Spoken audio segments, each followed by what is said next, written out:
D'un point de vue jeu et 3D, l'arrivée du Tegra 3 et de Ice Cream Sandwich, alors ici on n'est pas sous Ice Cream Sandwich, on est encore sous Honeycomb 3.2.1, mais il prend déjà en compte la plupart des manettes, donc ici j'ai branché tout simplement une manette en USB, une petite manette portable, et l'arrivée du Tegra 3 amène vraiment des capacités 3D qui sont au niveau des consoles pas de cette génération-ci, de la génération d'avant, au niveau des consoles PS2, et donc on a une jouabilité qui est vraiment impressionnante, que ce soit directement avec la tablette à l'écran et avec ce type de périphérique, ça donne quelque chose de vraiment très agréable à jouer.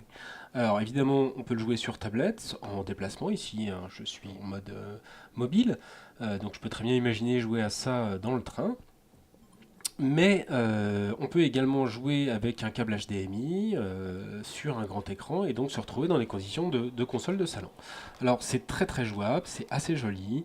Il y a vraiment un gros effort de fait d'un point de vue jouabilité. On a toujours un framerate qui est très important, donc un nombre d'images par seconde qui est très important, ce qui permet vraiment de retrouver des sensations type console. La qualité, le scénario des jeux n'est pas forcément toujours génialissime, hein, c'est pas forcément ce qui se fait de mieux. Par contre, on a vraiment des très très beaux effets graphiques.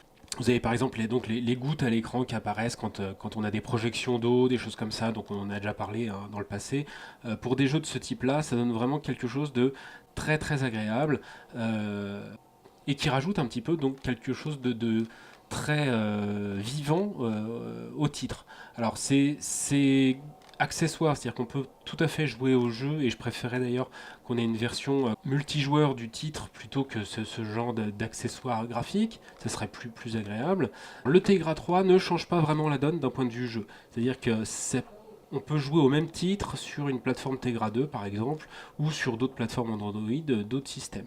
En fait, ce que ça amène, c'est une base de puissance de calcul qui est suffisante pour que les développeurs puissent s'intéresser enfin à autre chose, simplement qu'à optimiser leur code pour faire quelque chose de fluide.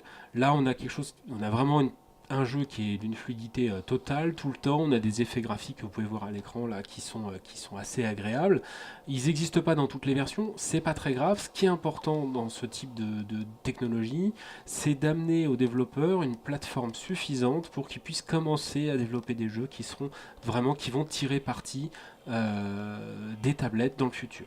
Donc Asus a fait le pari du Tegra 3, je pense que de nombreux acteurs vont faire le pari du Tegra 3 comme ils l'ont fait pour le Tegra 2, tout simplement parce que la plateforme de jeu va être commune et donc on risque d'avoir des transferts de jeux d'une plateforme à l'autre. Aussi parce que Nvidia fait un gros travail auprès des éditeurs pour avoir des exclusivités sur beaucoup de jeux. Et donc on va avoir, à mon avis, un vrai kiosque de jeux d'assez beau niveau sur Tegra.